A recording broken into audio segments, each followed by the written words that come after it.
signed up. But for those of you that are here now, thank you so much for joining the webinar. This is the Secrets for Driving Prospect and Customer Engagement at Scale, co-hosted and co-branded by Mixmax and our friends at TOPO.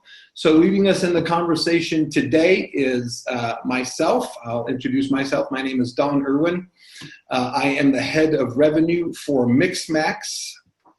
We are a sales acceleration tool based here in San Francisco, California. I myself have been in sales, specifically in the Silicon Valley, since 1989, between individual contributor and manager and head of revenue now and everything in between. So hope to share some insights that I've seen throughout the years.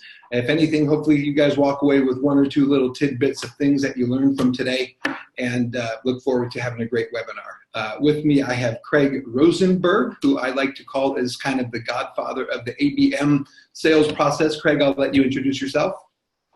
Yeah, I love how the title is Old Timers, Godfather. I mean, what are we saying right now, Don? Well, between the two of us, I think we have 387 years of experience. I saw that on LinkedIn. I didn't know that. So, hi, everyone. It's Craig Rosenberg, the Chief Analyst and co-founder of TOPO. And I am excited to be here today. I'm coming to you from Boston. So just to throw anybody from Boston, little did you know I'm in your town doing this live with Don. But obviously this is a key topic, and everyone wants to talk about it. So I'm excited to have this conversation with Don here today with all of you. Excellent. So topics for today, Mr. Mikey, next slide. So state of engagement. Today, I believe I'm going to turn this over to you, Craig, to kind of give us the state of engagement. And then we're going to hop into a couple of topics and go back and forth a little bit and take it from there. So off to you, Craig. Yeah, so thanks, Don. I think this is the state. What I want to talk about first is the state of B2B go to market, and then the direct effect is against engagement, and how we do things is changing. And I didn't think it would change, by the way. Honestly, for 15 years we had this narrative of the buyer's chains and do all this research online and all this stuff, and I wasn't sure what the next how I would identify and figure out, how the B2B buying landscape was going to change. And it was really cool because, well, it's not really cool, but it came because as we were engaging with and surveying customers and, meeting with them and finding out what's going on in their business, we started to realize that we are in a new era, and it will affect how we go to market and will affect how we engage. And it's driven by a number of things. One is in B2B in particular, we are facing increasing commoditization and a lack of differentiation. And that lack of differentiation is across everything.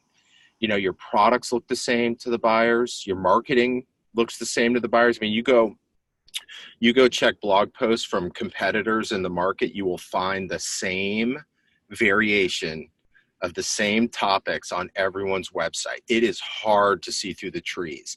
That includes things like value props, decks, demos. You go through a demo in a category and you'll see all your very similar stuff. It's making a buying environment that's really hard for them to see the difference between everything. And you combine that, well, everything fits together. And the big one is just mass hyper competition. If you take B2B SaaS, for example, you're fighting with your segment, and everything is a battle. And so you're going into battle and nobody can see the difference between all of you.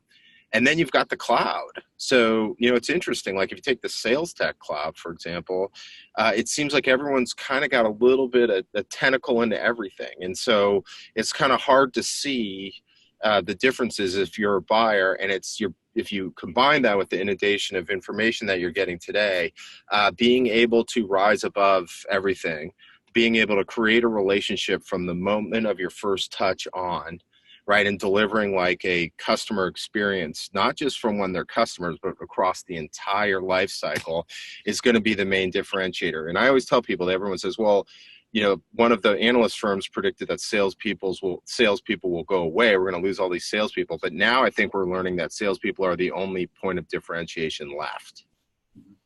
So if you go to the next slide, there's activity and there's what you say, right? So there's how you do it and what you say, and we're going to touch on both today.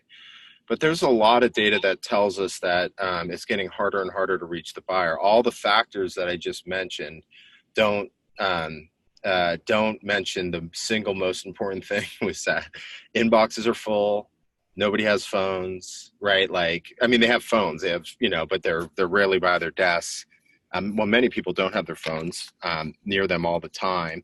And they're just super busy, and they're omni-channel, and they're looking at, all these different ways that they communicate with people. And it's just made for just a super busy, very hard to reach buyer. So we've got the market conditions, a very tough to reach buyer. When you look at we talked about hyper competition, I think, there's a lot of options for people, not just in sales tech, but in all tech. Every tech area has lots of stuff. And as I mentioned in the previous slide, it's like you have your segments, so the little light blue box here, and then you've got the cloud, which is everything on here. And all those things make it really difficult to engage with people. But the reality is, it doesn't mean people aren't technologically arming themselves for battle. If you take sales, in sales development, we've got, a number of applications. So, it doesn't mean people aren't interested. They want to build these stacks, and they are building, they are putting these stacks together. They are still buying, and they're putting this stuff together. But imagine this, if we had all of these things that we could go buy, right? What's the main thing we want to be able to go do? So now we've made our lives so crazy. Everything in our lives is crazy. Now we bought all these tools. And now what most of the sales and sales development leaders want to do today is they want to settle in on the core things that can make them successful. For us, high growth sales development teams, they have 5 applications in the tech stack. That actually is just solid. That's a solid number. That's not too big. That's not 12. That's not 14. Those are the core things you need. And so anyway, you need a sales engagement platform, which we're going to talk about today. That's clear. That's like 100% of the market, right? That's table stakes, and that's what they need to go do. But there's a lot of options for them out there, and the smart ones figure out which ones to do, because the single most important thing we need to do today, if you take that whole slide and everything we did in sales tech was great ideas. There's all these great ideas. There's all these things, but many of them created new work. Right? Even though they're there to solve a problem, they created new work. And actually, the most important thing we can do is to create less work and to put sales in the position so that they can spend all of their time preparing for or engaging with customers. And that's what we're trying to do across everything. If we're going to create a tool stack, it's going to be seamless into their life, right? Something that adds value to them and allows them to free up time. When we look at high growth companies and the amount of time they are optimized for their sales productivity, which we define as the percentage of the day engaged with or preparing to engage with prospects, it's 60 to 70%. When we look at the low growth companies, it's between 35 and 47%. And so it's night and day. We have to find ways to clear a path for engagement. So if we're going to have the topic of engagement today, right, we've got to be thinking about how do we build the stack? How do we build a process so that our reps are engaging 70% of time, and then figuring out how to make them more effective, because this is one of the harder selling environments that we've seen in a long time. Great. So on that note, we have our 5 stacks. So let's just say in a perfect world, and I'd love to get your thoughts, Craig, on what you've witnessed and what you've observed. We have our 5 tools in our sales stack.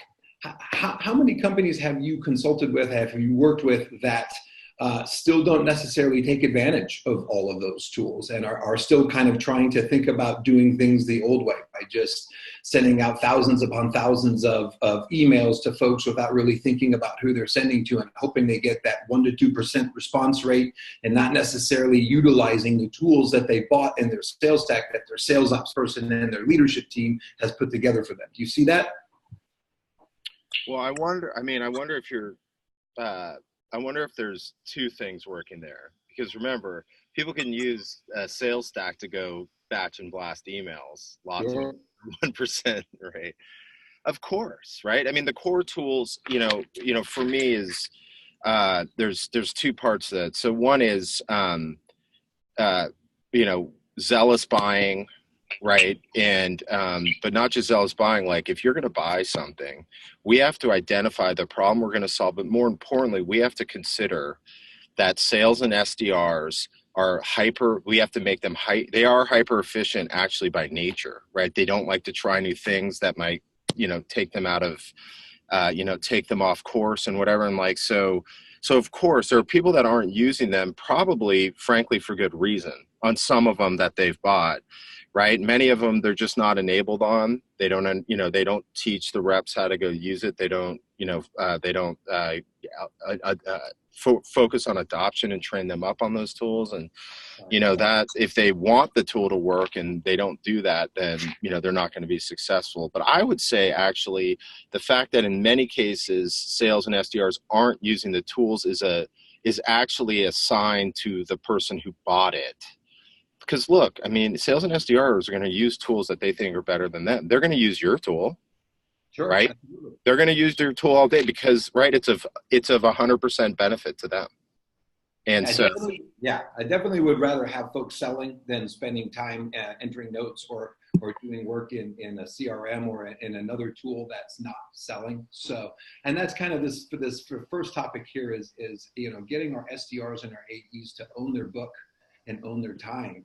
So here at Mixmax, we went from last year running some type of a round robin distribution of leads model to more of an ABM style model, with every AE having a book of business and mapped together with an SDR, and finding that using the sales stack tools that we have to not only take a look at our inbound leads, but our entire book of business and rank those books of business based on who we believe our ICP is, and then spending the time to actually slow the sales process down. The machine gun approach is fine. I think if you have a transactional sale and you're just getting after super small SMB transactional, but if you're moving up market, taking the time to do a little bit of homework and reconnaissance on who you're reaching out to, the different personas, the different types of individuals, what matters to those, does your product fit with those? I think it's equally as important to qualify somebody out of the sales process as it is to qualify somebody in. So slowing it down a little tiny bit and owning your actual book and owning your time and working a little more smart versus just spray and pray. I'd love your thoughts on that, Craig. So you transitioned from round robin to owning a book. I'm sorry, I got to interview you now because I love that. What was the biggest what were the biggest roadblocks for the reps when you made that transition? Well, they were starting from scratch. So when I came on board, there was a team that had been here for 6 months to a year, and they had some momentum going. It didn't necessarily mean that they lost any deals that they had in their pipeline. That kind of started their book of business. But instead of just sitting back and waiting for inbound to happen and waiting for inbound to come in, realizing that actually going after their accounts. And one of the things that really changed dramatically for us was we saw our average deal size significantly increase, because now I have a book of business. If I'm an SMB rep or if I'm a mid-market rep, the way we define it here at Mixmax is the number of employees at a company. And so I can take my book of business and I can stack rate them and go after some of the larger size companies who in theory is going to bring me a little bit larger of a deal size instead of just waiting for something to come in, which is kind of all over the place. Yeah. You know what I got to tell you? Well, first of all, I love it because we're old men. I'm a godfather, and we have 200 and whatever years of experience. But think about, like, I tell people, look, I don't want to age myself, but before the, sort of volume and velocity era of sales, all we had, the only thing we had was the ability to build a relationship, right? The business relationship, and that's coming full circle. And the cool thing is that we can now merge the two ideas. We can use technology to allow us to build relationships and to be in contact with people and to build these relationships over time. But what you're basically saying is which is like, we are going to get bigger deals from the right companies by saying, look, you own these people and you're going to engage with them over the course of time, and that will lead you, it'll slow you down, but ultimately lead you to bigger deals. And I believe that that comes back to just something really simple, which is the ability to build a relationship. And I think people only think about that in terms of one-to-one, like verbal engagement. Actually, what we're finding is things like what you send to them before you even talk to them, right? These are the things that allow you to build that relationship over time. And it does take time, and it's cool. That's why I was asking you, because there's so many reps now are in this sort of inbound flow thing, which makes people disposable, right? So a lead comes in, I don't like it, go. Instead of what you said was you flipped it. You said, no, look, here's your book of business. Let's go work it. It's going to take a little bit of time, but it's going to come through and it's going to pay off for you in the end. That is the I mean, more and more people are moving to that type of model, which, by the way, is old school. Yes. It's the right thing, because the only thing you can do today, the last point of differentiation is the ability to build that relationship. And so I love that.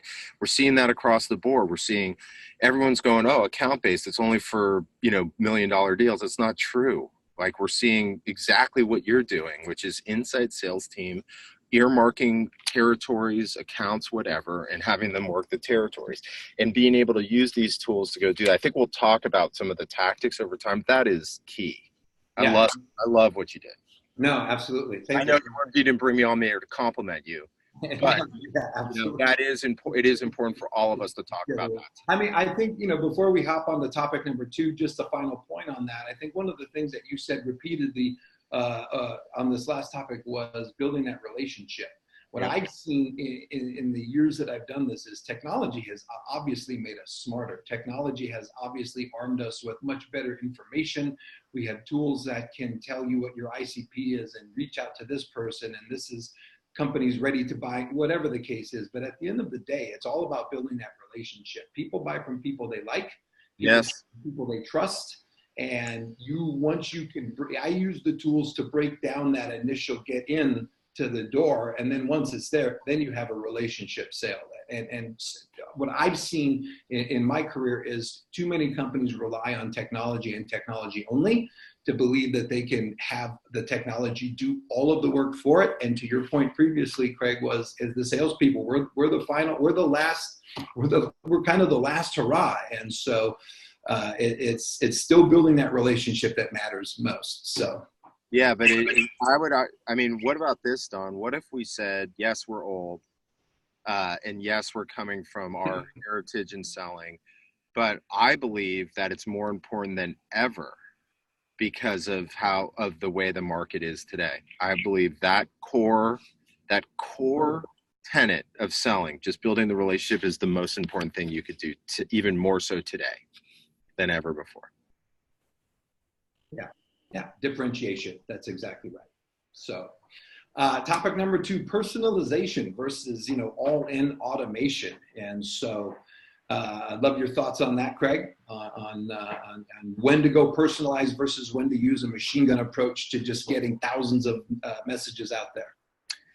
Yeah, I think this is a great topic. I guess we should have allotted 40 minutes for this one because we just set ourselves up here, right? Which is what we say, even if we don't know they're even reading it, is so critical. This blind part of the relationship building is really hard for people. I think, look, we have sort of a methodology here, but let me start with something really important. I don't think you will find anybody, well, maybe some, but they're outliers, that don't believe that personalization is better than not. It's not, nobody disagrees with that. It's actually time, right, and resources. And for me, I think the missing thing is how, and I'll get to that in a sec. So look, I feel like there are a number of if you're selling into the VSB, the very small business, you are dealing typically with high volume. You don't have time to customize. You can be relevant. You can have, templates that allow you to be relevant, that are suited for most situations. But after that, you have to do some form of customization. And obviously, look, all of the great stories are about this 100% custom, insanely good email that someone wrote, but they don't happen often enough, and they don't happen enough at scale. And so our opinion is that you need to have you have to have templates that allow for personalization, that we can train reps on what to look for and where to personalize. What I realized was that, I kept, when we were talking about personalization, I was like, well, everyone's been talking about that in the blogosphere. There's all these books. I said, yeah, but the issue is we never told them what to look for. I remember that when I was a young rep, man. I mean, everyone said, go read their SEC filings. Well, when you're just starting out, what the heck? I mean, I'm just going to go look in there and it's like, what? I'm trying to find a needle in a haystack. Yeah. And instead of someone saying there's 4 things to go look for, or look for this first and we'll put this, use it to talk here. And so to me, there's this element here, which is why I like semi-custom, semi-personal. I like a form of template that is optimized by us or marketing or whatever. And then these these snippet parts where you can go customize really easily, and training people on how to identify those things. To me, that's the best, most scalable thing. We have it here. It's primarily in mid-market, but actually, I mean, look, I think, unless you're dealing with 4 strategic accounts, right, where you can afford to go high custom, I feel like that's the key to outbound, and that's the key to engagement. That's my feeling. I don't know about you. What do you think? Yeah, no, I mean, I couldn't agree more. I think persona-based, our product, we sell to multiple different divisions.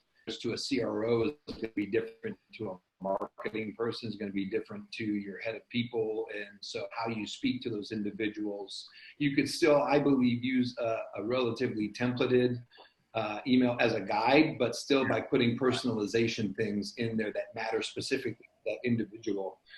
I was I have to tell a quick story about this. I was at a dinner the other night, and I was standing next to a CMO for one company talking to a CEO of another company. And this topic specifically came up about personalization of emails.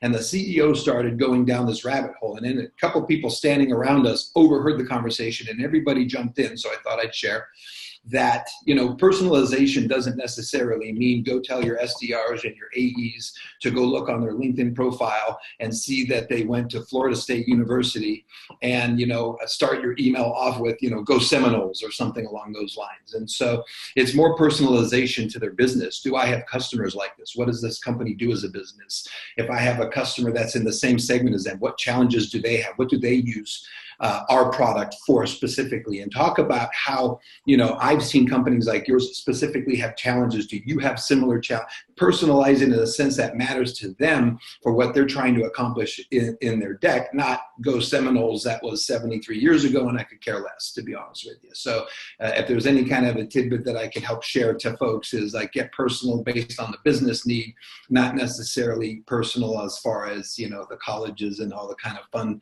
goofy stuff that people may have out on the social sphere.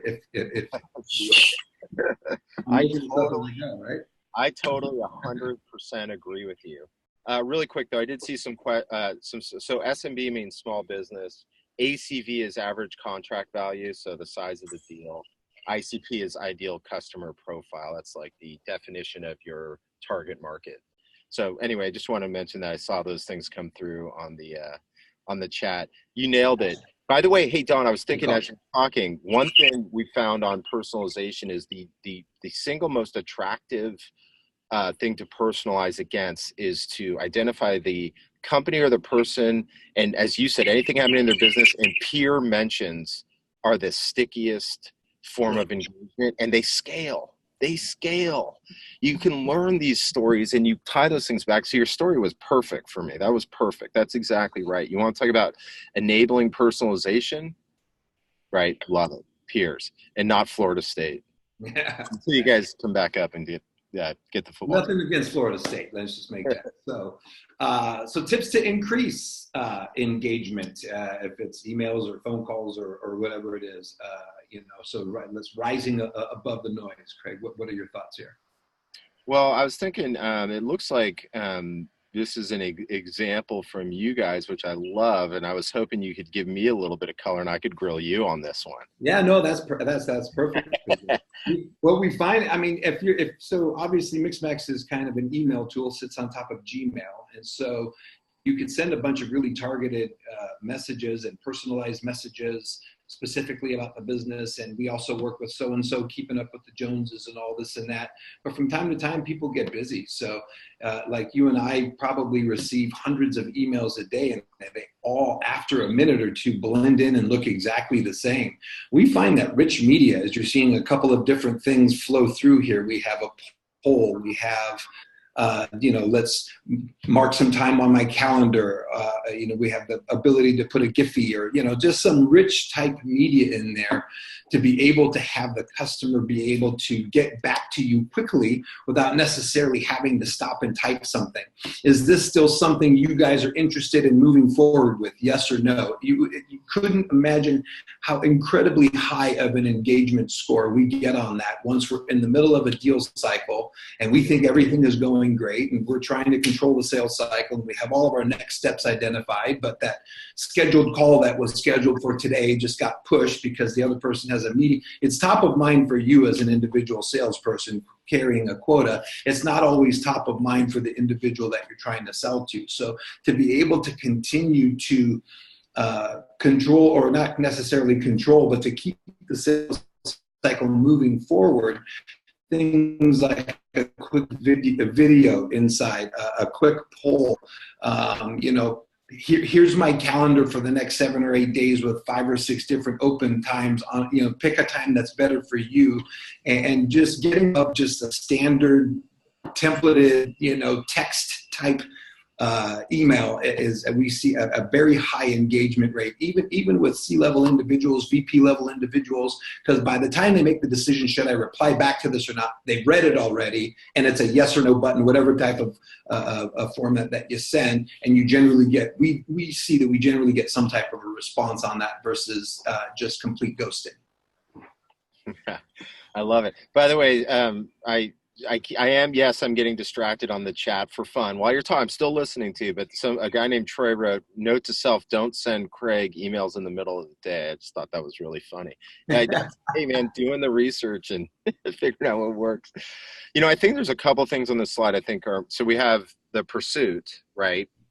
Which, what you see here are these sort of different stages of touches that you do, and the way you can both sort of have those set up, but as you said, like adjust them to the situation and the person at scale is obviously critical. So one is, I think we know that one touch isn't enough, whether they're looking, as you said, whether they reply or not. This is part of a campaign. And as long as you're, making it easy for them and delivering value, it's okay. It's not okay to send 1 million in 2 days. I think we know that, but it's actually not okay to send one every 4 weeks either. Cause you know what I mean? And so we want to have multi-touches across different channels as we're pursuing people, and we want to mix the messages, pun intended, and, be able to make it easy for them to either respond or do something with it. The second thing I thought was really interesting, which I think is important, which we'll talk about later, but you did talk about, or is the ability to think about the engagement points, the digital engagement points through the rest of the sales cycle and through the customer experience. I think those things are often really neglected. I feel like we're getting to a good, not a good place, but people are relatively, I would say, semi-enlightened on kind of the efforts it takes to go pursue someone and actually get engaged. Now, whether they do it right, everyone's evolving and learning to do it right and finding new tools in order to do that, obviously. But then we often neglect you just mentioned, it's like, you send it to, the go or no go email, and some of these things that we haven't necessarily optimized for, I think is the second part of it that's really important, because that is engagement, often the most important points of engagement. I think the overall message, and one of the reasons we called the webinar what it is this is like customer engagement across the board, from pursuit through sales cycle through growth, and all of those things, all the things you mentioned should be optimized and done so at scale to make it as easy as possible for the seller and as easy as possible for the recipient. Yeah, absolutely. I'm also a believer in the old school of thought that, and I've heard this mentioned so many different ways, that, engagement happens after the, 12th to 15th, 15th to 20th, whatever the number is out there.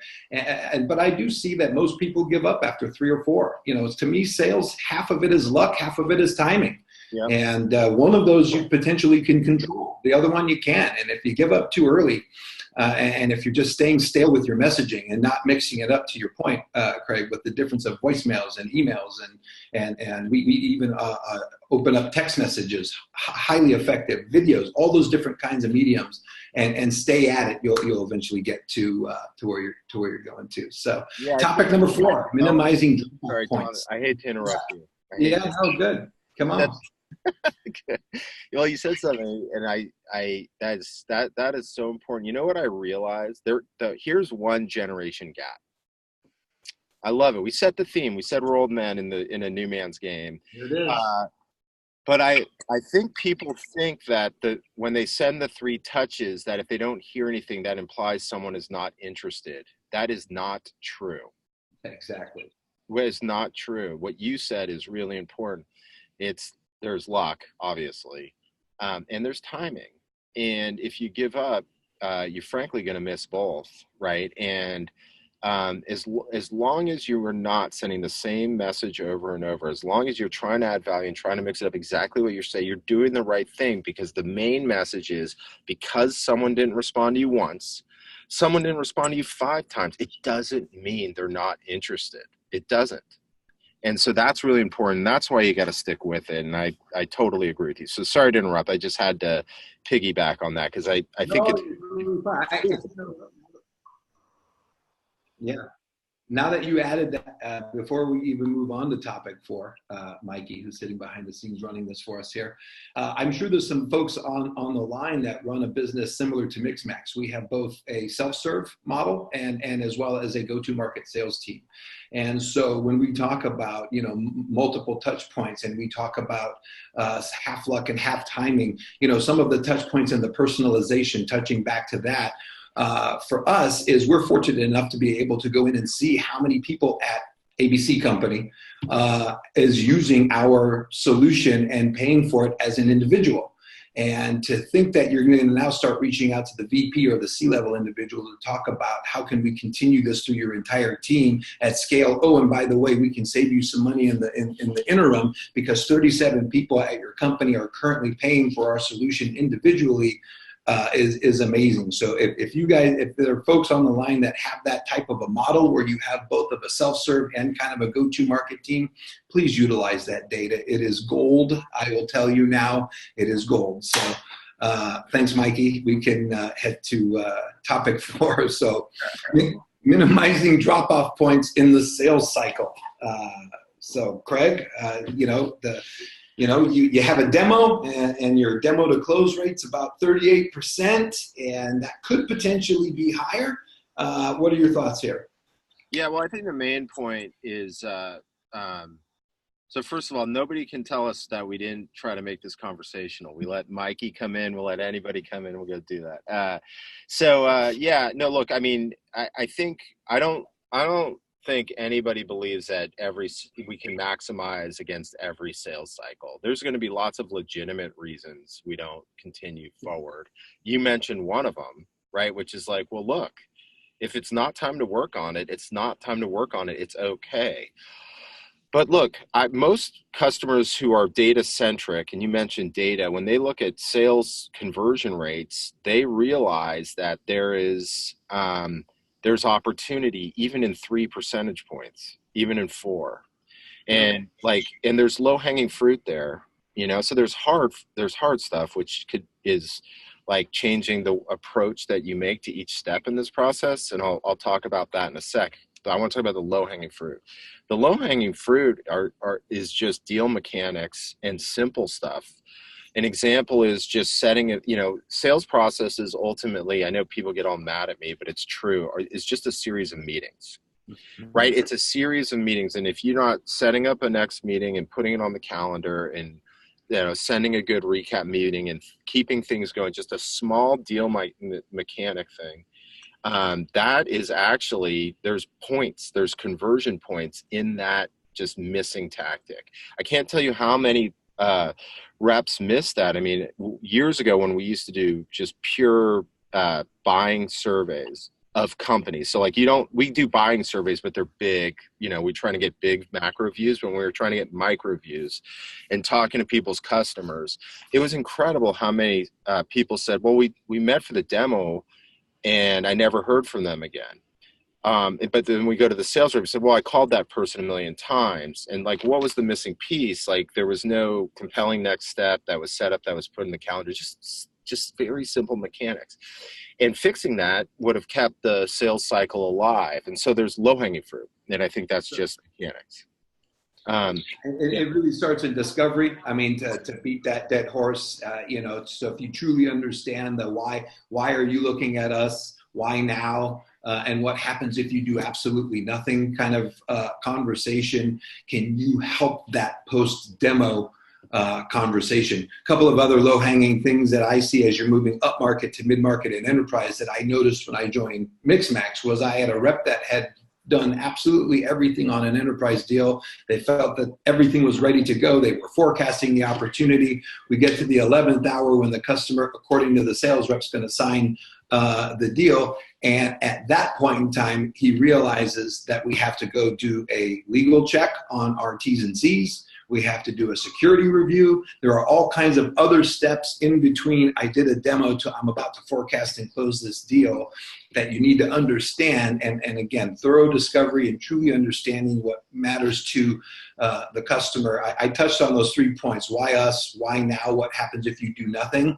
I have that conversation with my sales reps for every single deal that they forecast to me. And if they cannot very emphatically answer those 3 questions, the forecast is getting a haircut a little bit on it when I report upwards. And so, but to your point, you know, making sure that you don't leave without that very much defined next step. If it's T's and C's, if it's legal review, and just truly understanding the process moving forward can help you increase that demo to close rate from, you know, 30 to that. Yeah, totally. Yeah. So those were the little things you mentioned to me. The big one.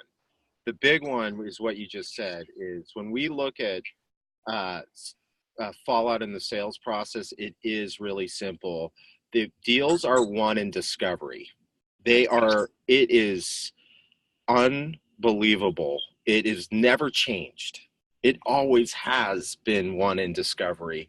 And what you just said is frankly the biggest needle mover you can make. If you want to move 10 points, right, in conversion rate, you want to move 20, you want to win more deals, it's one in the front. You know, it's funny, like people come to us and say, we need negotiation help because their deals are too small. And my consultant will go in there and come back, you don't need negotiation help, you need discovery help. You're not even figuring out why now, right? And where's the upside? What are they, when they do this, what will it do for them? And when they don't do it, what will it do to them negatively? If you can't understand those things, you don't have a tie that binds the rest of the sales process. So I agree 1,000,000%. That was, you know, my second point is like the big needle mover is methodology. And the core issue for many companies is the front. It's the front of the sales cycle and doing that discovery, because everything else comes off that. How you do the demo, the presentation you give, the proposal you give them, how you position the proposal, how you focus them in on what to look at in the trial. All of these things stem from like really good, deep discovery. And so, you know, there's plenty of areas where people need optimization. I would always start in the front. I would do exactly what you just said. You will see if you should analyze and find out how we're doing discovery, what we find out, and the second thing you said, which is really important, is, and the leader has to manage against discovery findings. Sure. If you don't, it goes away. And so anyway, that's the second big thing. I think you brought up a really good point. That's the other needle mover is just, you know, truly understanding what these people are trying to do. That changes everything in the success rate of your sales process. Yeah, and reps and managers hate when I bring this up, especially when you're running an ABM model like we are, and you're limited by the number of accounts that you go after. Okay, turn phone off during demo. It's equally as important to qualify somebody out of the process as it is to qualify somebody into the process. And I don't want to waste your time, Mr. Customer. I don't want to waste my time. If this isn't the right timing, if this isn't the right solution, if you have something that you're on contract for the next X amount of time, that's perfectly fine. Let me know in a better time to follow up, talk to you in 6 months, mark it down, move on. You have many more people to go after. Yeah, that's right. That's right. Yeah. And so it looks like we lost our Zoom page here.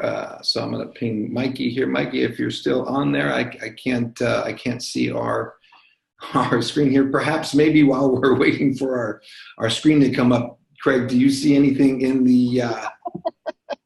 Have we lost our chat feed as well? We're agile. We're going to talk about the handoff between sales and. Here we are. Look at this. Okay. Back in business. I think this is our final topic. This completes the circle. Sales guy trying to manage technical stuff here. That's how that goes, right? So topic 5, nailing the handoff, sales to CS. Hopefully most of the folks that are listening that are here are running some type of a SaaS model. You're running some type of a hunter-farmer model. If you're running ABM, if you're looking at scaling your business at scale, this is an often forgotten piece, but is so amazingly crucial in the life journey of your customer. Thoughts? Yeah, Don, when Loretta, when we were talking, brought it up and about just like the entire customer experience, it was music to my ears. I've been, this is where we're headed, right? And we have to look at the entire life cycle. When we first started to pick this up in the data and we started to do our research, I got to tell you guys a funny story, which is, so I did a Google search on buying journey, B2B buying journey. And what I learned was that every buying journey map, and people made a lot of them, it was cool. Like 2005 to now, people were doing these buying journey maps. And guess what? They all ended at first sale. Everything we mapped to the deal. And that's not what we need to do. We have to map for the entire life cycle. And that's where we get things. I mean, we sort of talked specifically about handoff. And that is like, that could be clunky for, a variety of reasons and is an easy low-hanging fruit process to switch. But also just how are you going to engage? Isn't it amazing that we optimize engagement at the front? And what you said is like the growth dollars and on the expansion can for many of us can be are critical. Retention's critical, and we aren't evaluating the way we're engaging once they become customers, and that starts the minute they send their order in.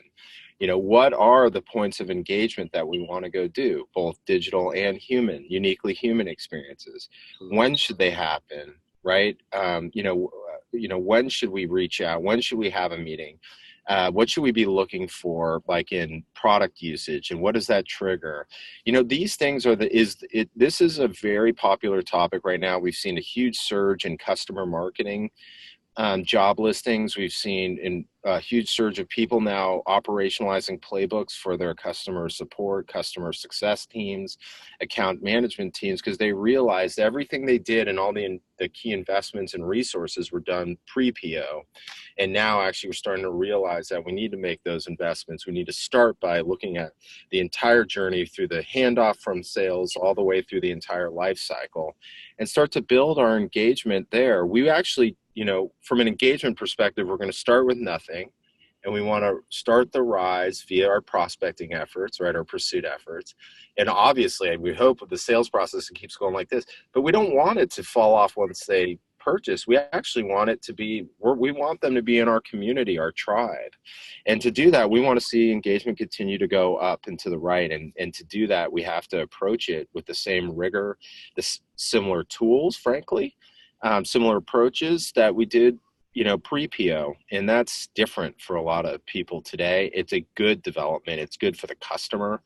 It's good for the seller. There's a lot of goodness that's coming. And I think it's been neglected for a long time, and it's just great that we're talking about it, and it's great that people are changing it.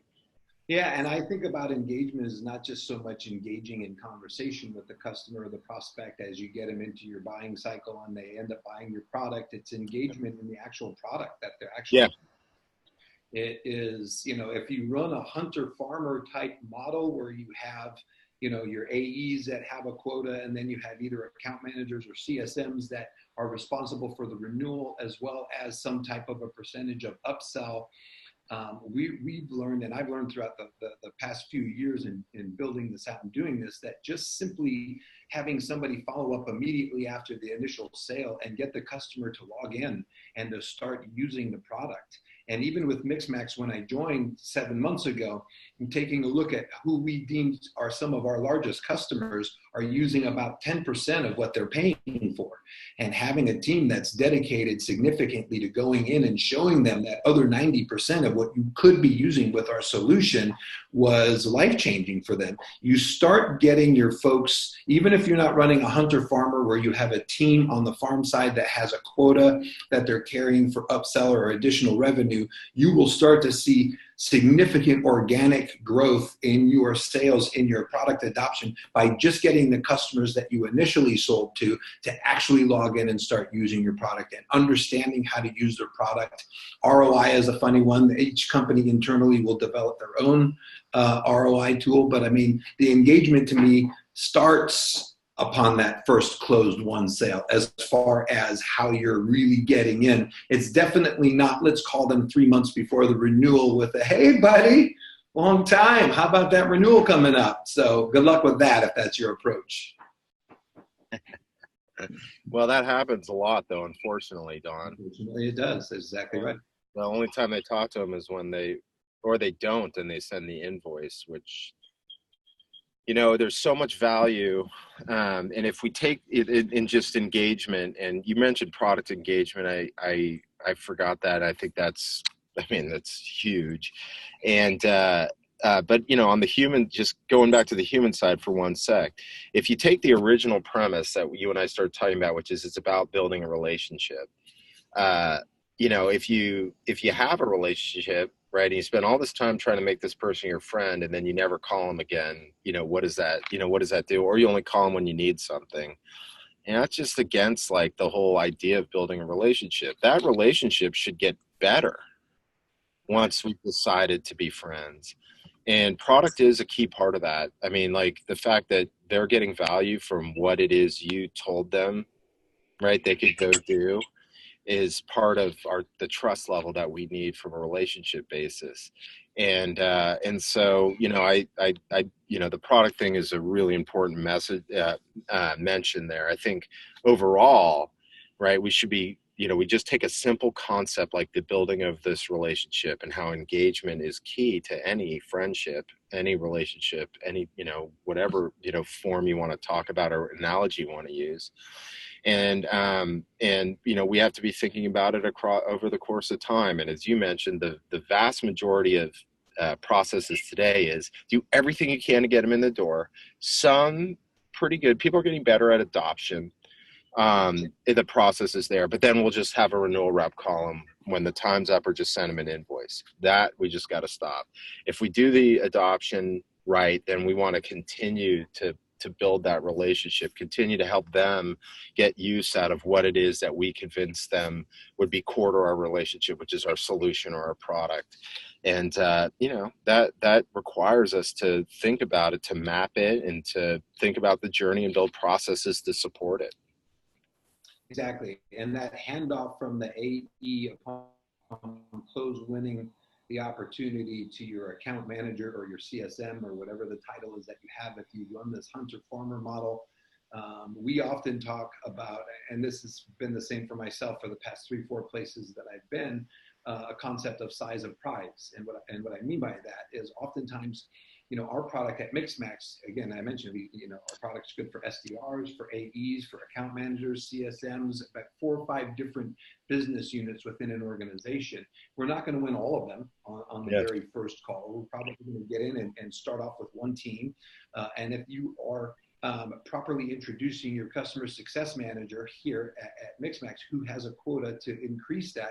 We're thinking about the size of prize. Oftentimes people go in and they win, you know, a team of 10 people, not realizing that the company itself, who could benefit from your solution or from the product or service that you're offering, is 50 people, and there's 40 other people there that may not necessarily know that these 10 folks over here are using the tool. And so as you're providing engagement and increasing the engagement score, and the company that you're selling to is really energized with your product, it's much easier at that point in time to ask for that introduction to the person who runs this department over here if they're seeing value. And so if you're not doing that today, again, please think about it simply just by getting your customers to use your product after they purchase it and well before the renewal time is an absolute must.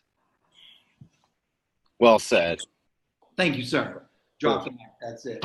And I think that's it. I mean, from our side. So that was our last topic. Is there anything exciting in the chat session that you've been not paying attention to me and looking at on your own over there, Craig, at all?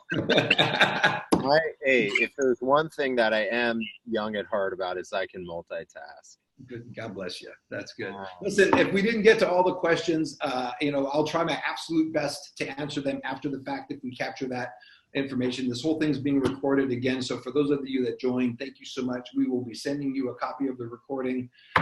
For those of you that signed up that aren't here, you'll be getting this recording. Really quick on Mixmax, come check us out. We're you know, a sales tool. If you're familiar with Outreach or SalesLoft, we compete head-to-head with them. I'm paid to tell you that we're awesome. We have a 14-day free trial. Come to mixmax.com, see for yourself. And then if you want to talk a little bit about the TOPO Summit coming up here in San Francisco, Craig. Yeah, well, we have about 30 tickets left. So if you are interested, you better buy today. And I'm not doing the marketing gimmick. It's actually 30 tickets left.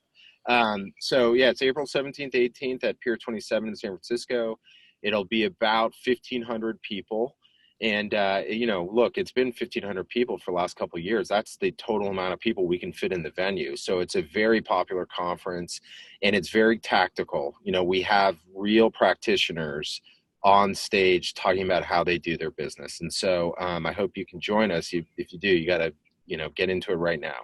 But anyway, that's the big thing happening in my life. That'll take over the rest. Once this is done, that's going to be the rest of my life until April 17th. Awesome.